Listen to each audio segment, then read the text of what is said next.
Let's take a look at units in physics.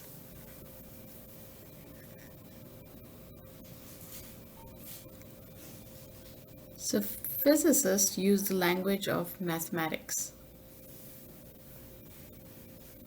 Units are basically the important tools for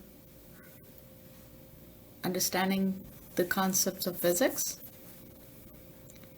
What they help you to do is they help you make predictions, and they also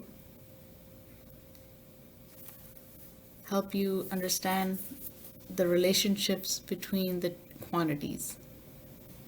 So they're basically representing the relationships.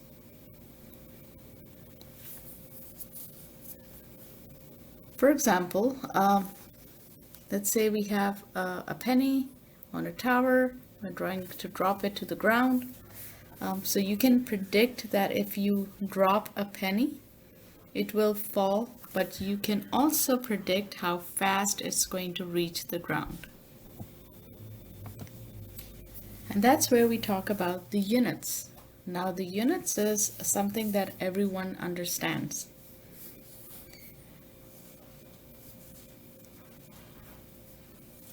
We will introduce the units that everyone understands.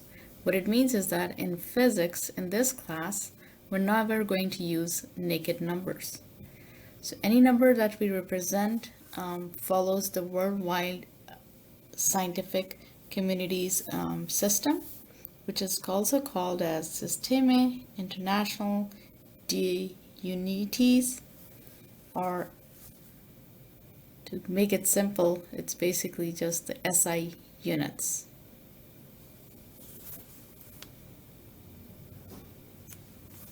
Represented was, now if we go back to the example that we had previously of the penny being dropped to the ground from a tower, the penny, how it is measured is how heavy it is, and that quantity we call it mass in physics, and it's measured in kilograms.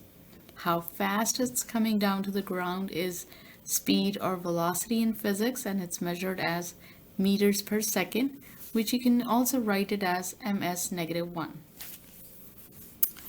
So let's take a look back at the SI units. There are two types of units in physics. One is called the fundamental units, and some textbooks call it as base units.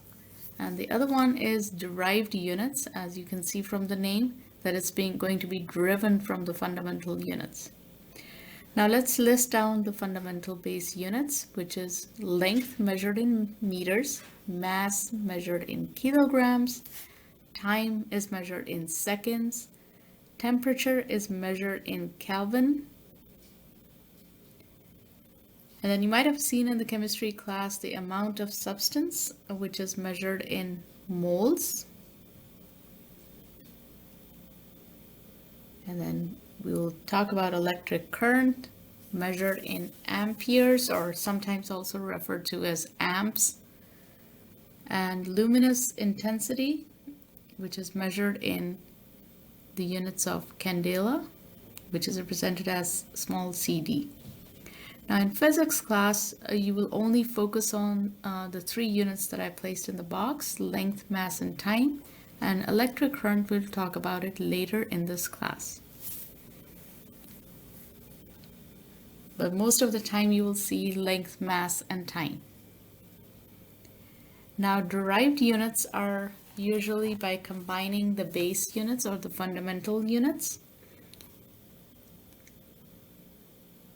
For example, in physics, speed is represented, or velocity is represented as meters per second, or meters divided by second, where meter is the unit for length, second is the unit for time. So you see how it is combined to give you a speed velocity term.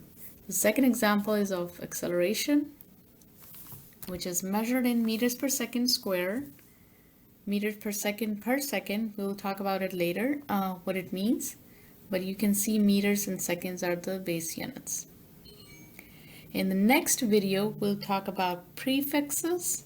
What it means is that how big or how small a quantity is. Secondly, we'll talk about conversions. Sometimes in physics, we'll have to convert the units into the SI units or the System International Units. And we'll also look at scientific notations again, which means that you are going to represent the numbers as powers of 10.